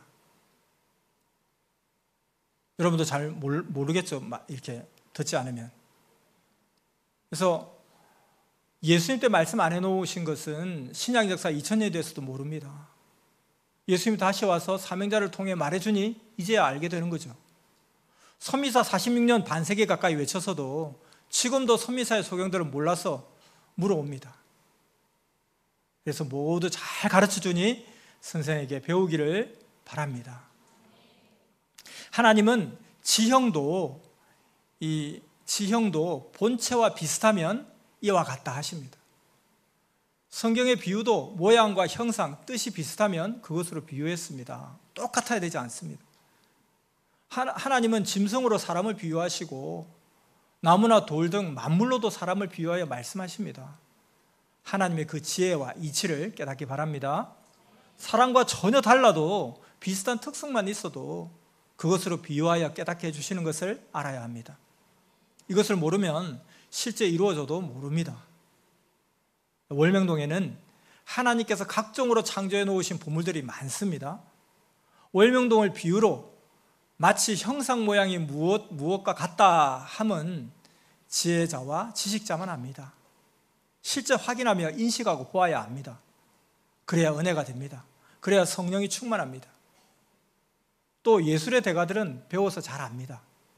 최고 예술적으로 뛰어난 자들, 그리고 자기가 좋아하는 것은 형상들과 모양이 다 선연하고 완연하게 보입니다. 풍수지리학자들은 하나님이 보내서 월명동에 대해서 설명하면 되게 사람들이 우리는 그것 미신 안 믿는다 하고 무식한 말을 합니다. 여러분도 혹시 그런 말을 했습니까? 저도 좀 무식한 말을 많이 했습니다. 그런 게 어딨냐? 근데 하나님은 풍수지리의 근본자입니다. 성경에 다 나오는데 무지하게 배우지 않아서 모릅니다. 성경에 하나님 무슨 풍수지리를 하셨냐고요? 요셉도 자기 아버지의 죽은 시체를 좋은 곳으로 옮겨주고, 하나님은 아브라함에게 좋은 매장지를 주시고, 선생도 선조들의 매장지를 현 장소에 잡아줬습니다. 선생 선조의 매장지를 아버지와 형들이 같이 종일 월명동 지역을 다 다녔으나 못 찾았는데 하나님이 선생에게 여기에다 하라 해서 정해줬습니다. 그래서 정해주고 보니까 형님들도 너무 좋아했습니다. 자, 월명동 지역을 확대해서도 보고 축소해서도 보기 바랍니다. 아름답고 웅장하고 신비합니다. 하나님은 이사야 6장 9절의 말씀같이 너희가 듣기는 들었어도 깨닫지를 못하는구나, 보기는 보아도 알지 못하는구나 하고 심정타서 말씀하신 적이 있습니다. 하나님께서는 내가 창조한 것에 대해 깨닫고 알아줘야 너를 알아주고 사랑으로 대화가 된다 하셨습니다. 알아줄 때 대화도 해주십니다. 여러분도 아마 수고하고 애쓴 것을 사람들이 알아주기를 원할 겁니다. 자기를 통해 하나님, 성령님 주도 이해하고 깨닫는 것입니다. 하나님도 알아주기를 원하시는구나.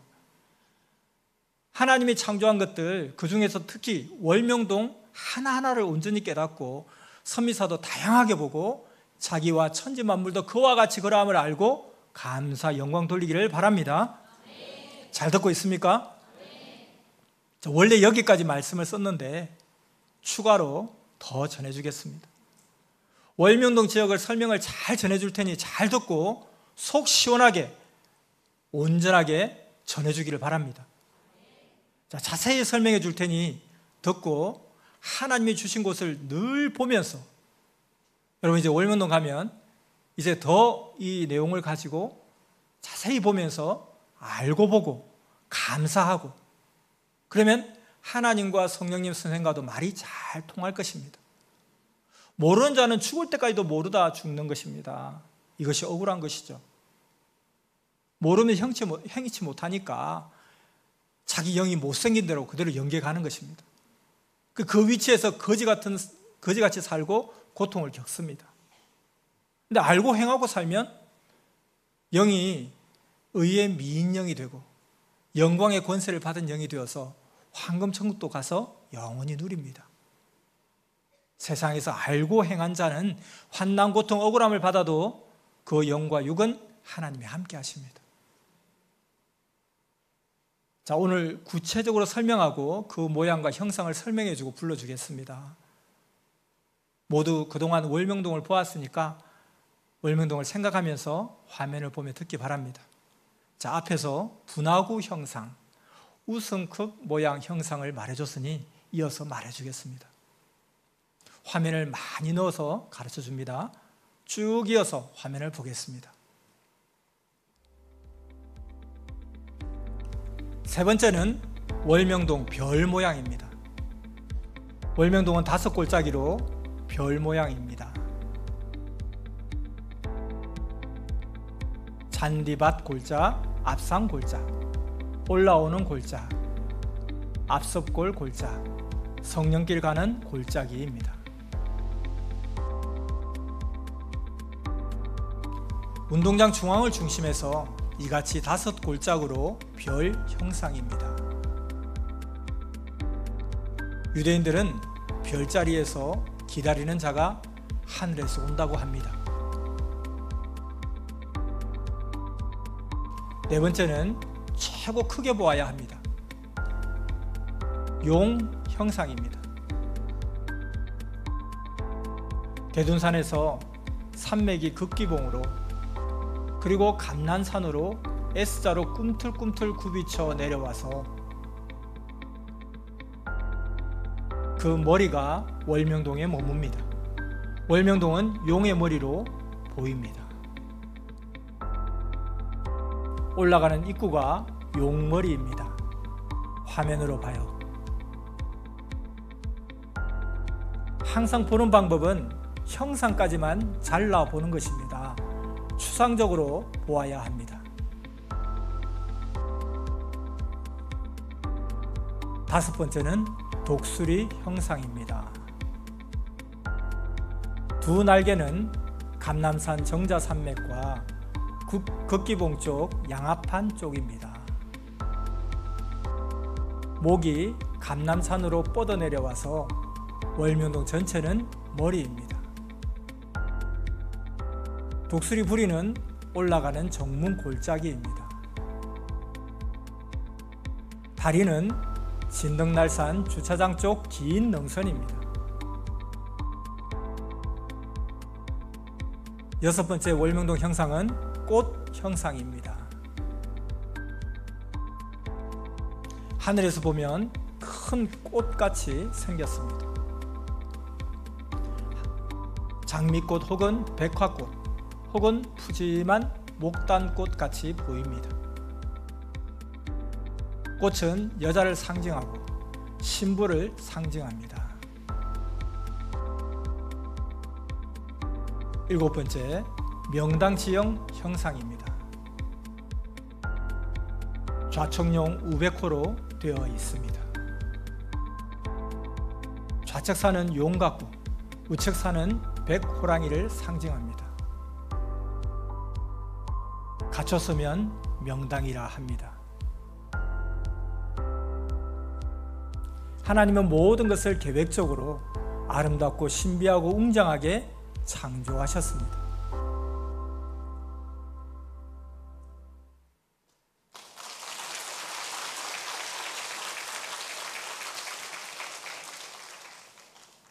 여러분 점점 눈을 뜨는 것 같는데요.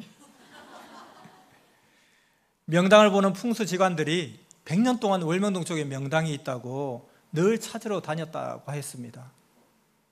그런데 그렇게 명당 자리를 정확하게 찾지 못하고 묘 자리만 찾아주고 묘만 쓰게 했다고 했습니다. 하나님은 선생에게 동에서 해가 떠서 서쪽으로 해가 지는 데까지 구조가 맞아야 한다, 갖춰 있어야 한다, 월명동을 해고로 해서 갖춰져 있다, 구상대로 건물을 짓고 제대로 하였다 하셨습니다. 월명동을 개발하고 개방되고 300명의 풍수지리학자들이 왔다 갔습니다. 모두가 너무 신기하다, 모두 갖춰져 있다, 전체 명당이다, 여기는 큰 인물이 날 장소다라고 했습니다. 선생님이 그들에게 말하기를, 그런데 이곳을 개발하기 전에는 여기서 이장도 반장도 나지 않은 마을이었습니다 하니까 그 풍수지리학자들이 그래도 그 사람은 나고 커서 할 일을 하고 있습니다, 그렇게 이야기한다는 거예요. 그래서 선생이 그렇다면 그 사람이 나인가 봅니다 하고 소개하니까 맞습니다 했다는 거예요. 자, 이제 명당 지역 우측산과 좌측산을 화면을 보면서 설명해 주겠습니다. 월면동 기도동산을 해고로 하여 우측 능선을 설명합니다. 앞산 한 겹줄 산맥이 껴안고, 두 번째는 중말거리로 두 겹줄 뻗어 내렸고, 얼음 열매 따는 산맥 능선이 세 겹줄로 뻗어 내렸고, 네 겹줄 감남산 첩봉에서 중말거리로 뻗어내린 능선, 다섯 겹줄 양합판에서 중말거리 쪽으로 뻗어내린 산맥,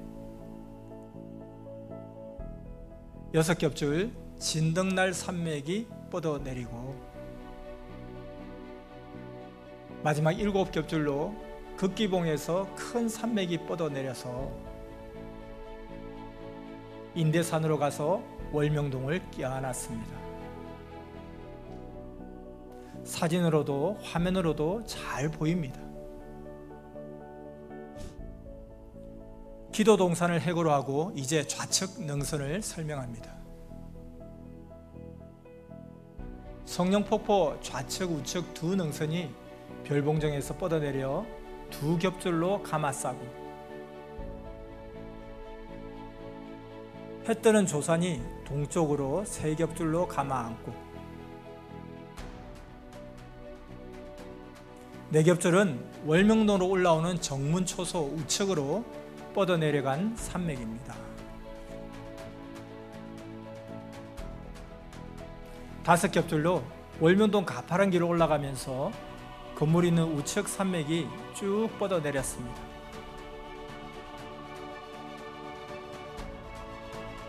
여섯 겹줄로 성막리 뒷산이 뻗어내렸습니다.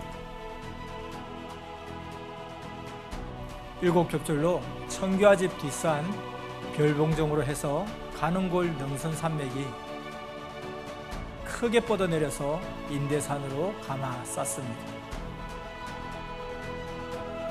인대산은 두 봉이 솟아 있습니다. 월면동 기도동산을 해고로 하고 좌우로 일곱 산맥이 둘러싸고 있고, 크게 산맥만 보면 좌우에 세 개의 산맥이 둘러싸고 있습니다. 고로 풍수지리학자들이 여기 길성지다, 자미원이다, 최고 명당이다 하는 것입니다. 실제로 1년에 100만여 명씩 월명동에 왕래합니다.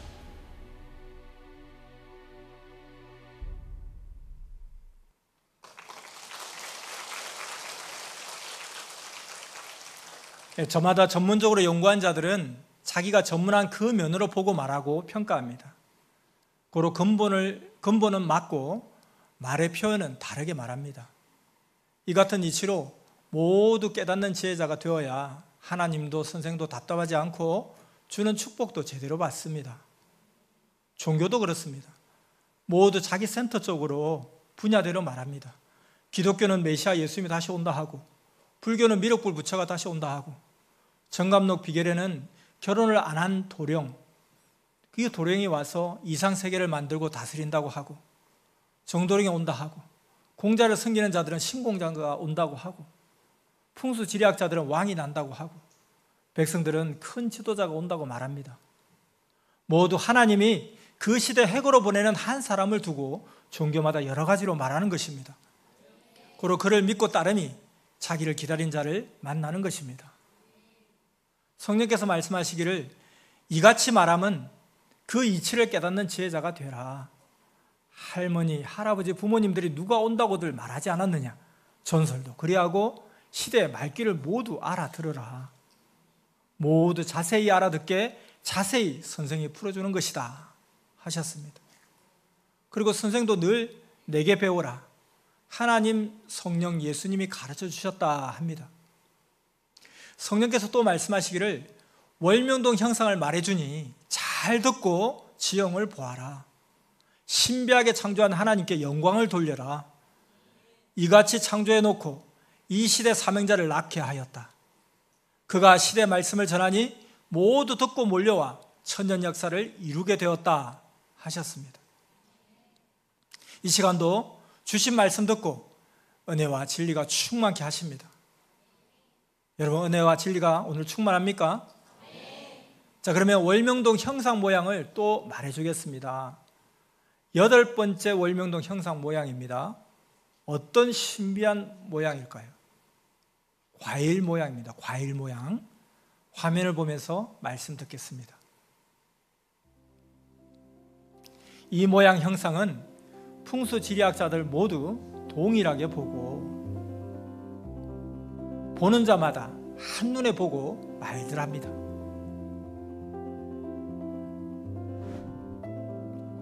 여기를 여성터라고 말합니다. 기도동산을 해고로 하고 선과일 형상과 모양을 보아야 합니다.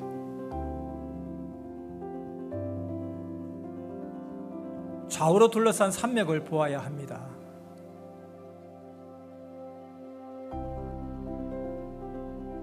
예수님께서 선생에게 붓을 주면서 인봉을 풀어주실 때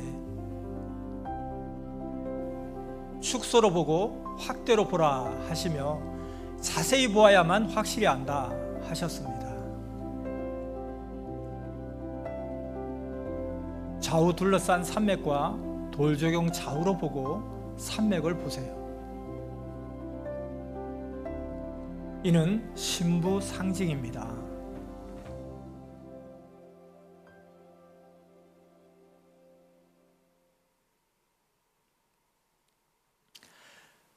자, 이곳에서 예수님을 맞은 신앙의 신부 선생이 났고, 또한 예수님을 맞은 천년 역사의 시대 신부들이 구름같이 따르는 것입니다.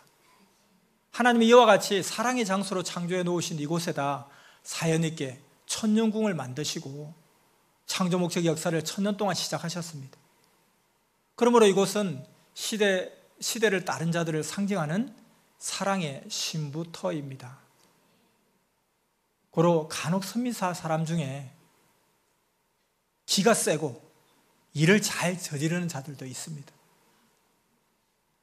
성령께서 이러한 자들은 더 이상 풀어놓지 않고 배추에다 소금을 적당히 뿌리듯이 뿌린다. 강하고 거센 자들에게는 소금을 좀 더 강하게 뿌려야 된다 하셨습니다. 이 말은 소금같이 맛을 내며 살아야 한다는 뜻이라고 예수님께서 말씀하셨습니다.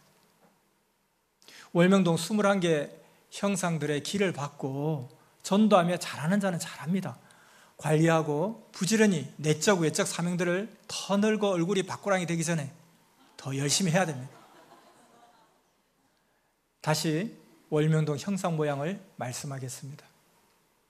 자, 지금부터는 월명동의 산들이 사람 형상같이 생긴 것들을 말해주겠습니다. 월명동 산들을 사람 형상까지만 부분적으로 잘라서 봐야 됩니다. 잘 보기 바랍니다. 화면을 보겠습니다. 월명동 둘러싼 산은 5개의 여자 모양 형상, 1개의 남자 모양 형상으로 이루어졌습니다. 앞산 동굴의산, 기도동산, 생가뒷산 별봉정산, 조산 가는골산입니다. 감난산 등입니다. 전망대에서 새 공원 쪽 뻗은 산맥입니다. 각각 설명해 주겠습니다. 9번째는 앞산 여자가 옆으로 누워있는 형상입니다. 머리는 기도동산, 상체는 동굴의산이고 발은 앞산 끝나는 초소에서 올라가는 좌측산 끝입니다.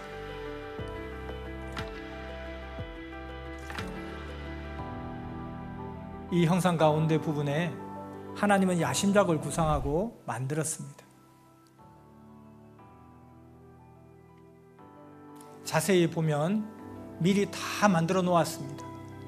깨달으면 신기오묘합니다.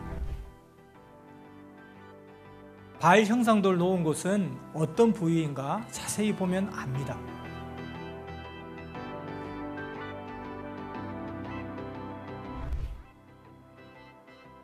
열 번째 형상은 역시 기도동산을 머리로 하고 서쪽 산 능선 성령길 다리꼴로 쭉 뻗은 산맥입니다.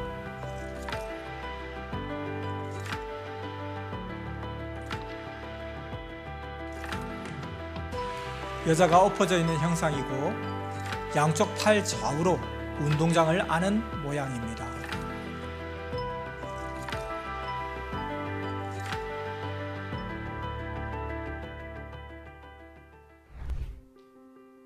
열한 번째 월명동 형상은 기도동산을 머리로 보고 새 공원으로 뻗은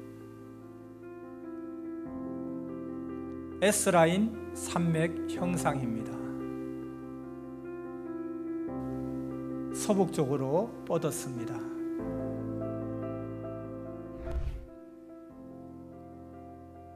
열두 번째 형상은 선생 살고 있는 청교화 집 뒷산을 등쪽 허리 삼고 별봉정으로 뻗어내려 성령폭포로 좌우 다리 무릎 접고 있는 고양이 자세 형상입니다.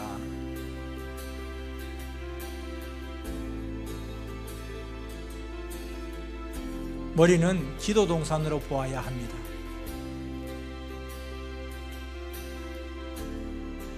화면을 자세히 봐요. 최고 형상이 멋있습니다.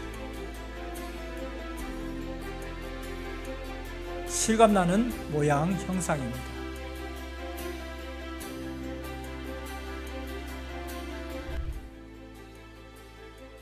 열세 번째 형상은 여자가 한쪽 다리 접고 하늘 보고 있는 자세 형상입니다.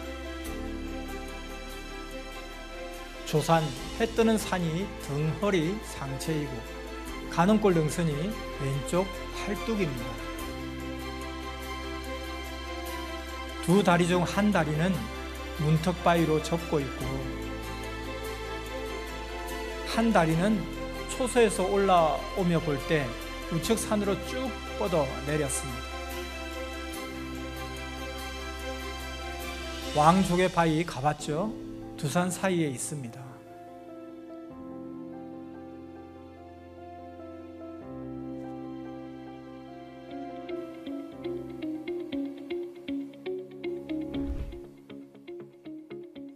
열네 번째는 남자 형상입니다. 남자 형상은 하나입니다. 감난산 능선이 남자의 상체로 가슴, 허리 부분입니다. 힘있는 근육같이 힘있게 월명동으로 뻗어내렸습니다.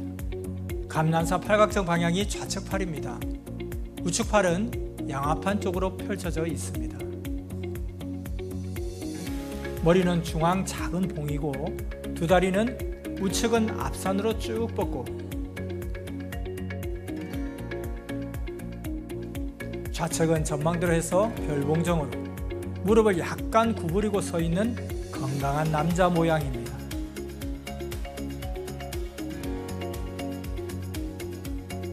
생명나무는 다리꼴 홍두깨 능선입니다. 이 능선은 홍두깨같이 산을 깎아 놓은 것 같습니다.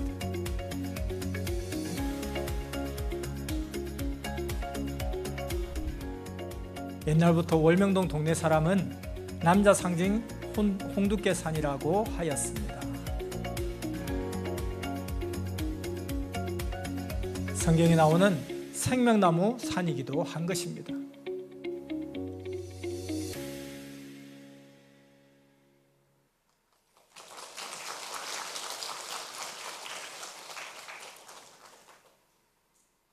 좀 이렇게 이해가 되십니까? 따로 이 화면을 가지고 공부를 좀 해야 될 것 같아요. 그렇죠? 잠시 좀 멈춰놓고 그림 이렇게 그림 막 그리기 전에 멈춰놓고 본인이 미리 한번 그림도 한번 그려보고 정말 이 모양이 맞나? 믿음으로 봐야 되나? 아니면 내가 믿음이 없나? 아니면 내가 있는데 식견이 없나? 아무리 봐도 이게 왜 용이지? 아무리 봐도 이게 왜 사람이지? 그게 그건데 이렇게 되는 차원에서 시작해서 계속 가다 보면 눈이 확 뜨일 수가 있을 것입니다. 그리고 선생님께서 이것을 지금 현재 막 보고 하시는 것도 아닌데 뚝 떨어지는 홀로 계신 곳에서 이걸 이렇게 자세히 설명해서 그림을 눈에 선하게 보이듯이 지금 두 눈 뜨고 부릅뜨고 봐도 안 보이는데 이걸 이렇게까지 하실 수 있을까? 참 신기하고 좀 대단하십니다. 선생님의 어떤 특성이다 개성이다 하기 이전에 어떤 하나님 주신 것에 대해서 정말 감사하고자 하는 그 마음이 이런 신령한 눈을 뜨게 한 것이 아닌가 이렇게 생각이 됩니다. 그래서 정말 신기하고요. 우리가 이것을 공부를 좀 많이 해야 될 것 같습니다. 자꾸 보고 또 보고 또 보고 하면서 좀 해나가야 되지 않을까 싶습니다.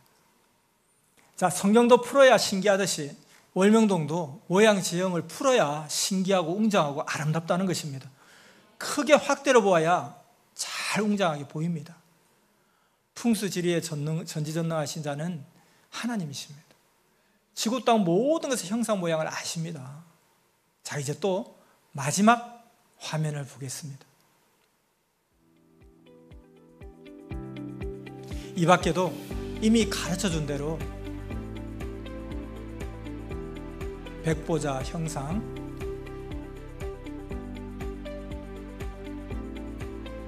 반월터,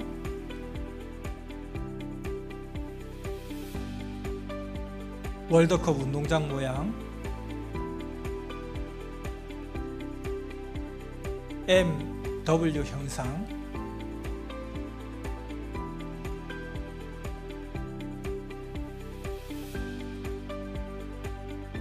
자궁 형상,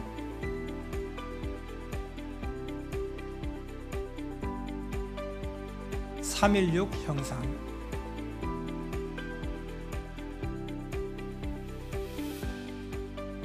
기뻐 뛰는 사람 형상, 총 21가지 모양 형상입니다.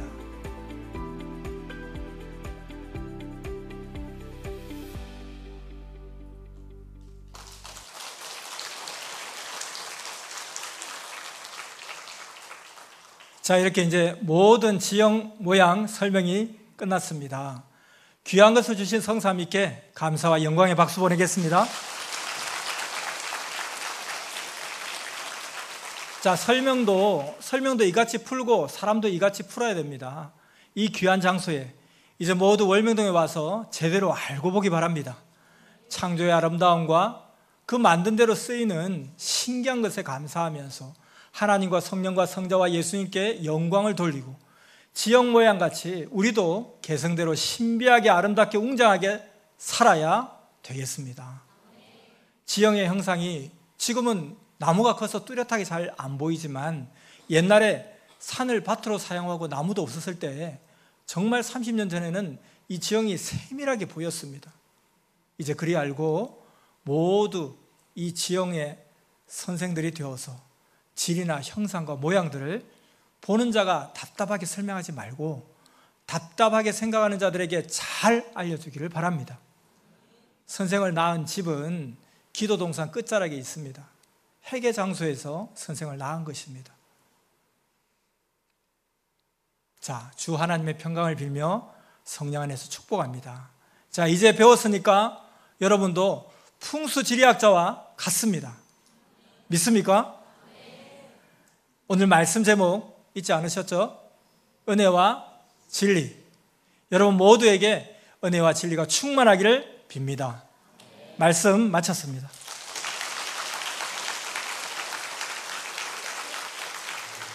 생명의 길로 인도해 주시는 전능하신 하나님, 하나님께서 무엇이 은혜인지, 은혜 받은 자는 어떻게 해야 하는지 가르쳐 주시며 오늘도 합당한 말씀으로 축복해 주심에 진정 감사 사랑 드립니다. 하나님께서 은혜를 주시는 이유는 우리를 너무도 사랑하사 영생을 얻고 살고, 영생을 얻은 자들은 더 이상 없이 그 희망대로 하나님과 같이 살자고 큰 은혜를 주셨다고 했으니, 받은 은혜가 무엇인지 정확하게 알고 받은 은혜에 감사하고 죽도록 충성함으로 은혜 생활을 계속하며 약한 자와 시험에 고통에 받는 자들 잘 관리해주며 살게 하여 주시옵소서. 우리가 시대를 만나고서 일편단심으로 살겠습니다 하고 약속한 대로 어떤 일을 당해도 그 마음이 변치 말아야만 약속대로 하나님, 성령님, 예수님이 주신 영의 기업을 얻고 사는 것임을 아오니, 하나님께 드린 약속을 꼭 지키는 삶이 되게 하여 주시옵소서. 핵폭탄 70일 특별기도가 끝나는 날 그 조건 위에 주신 말씀인 줄 믿습니다. 시대를 제때 만나 따른 자들이 얼마나 복이 있는지 제대로 깨닫고, 환난을 받아도 고통을 받아도 억울함을 받아도 하나님을 절대 믿고 사랑하며 주와 함께 행함으로 육신일생 영원히 축복 충만하기를 간구하옵나이다. 오늘 주신 생명의 말씀을 귀하게 여기고 귀하게 여겨 행하는 신앙의 천재들이 되게 축복하여 주시옵소서. 그러므로 영원히 황금 천국에서 영이 사랑을 누리며 하나님을 사랑하며 살게 하여 주시옵소서. 예수님의 이름으로 기도드리옵나이다. 아멘.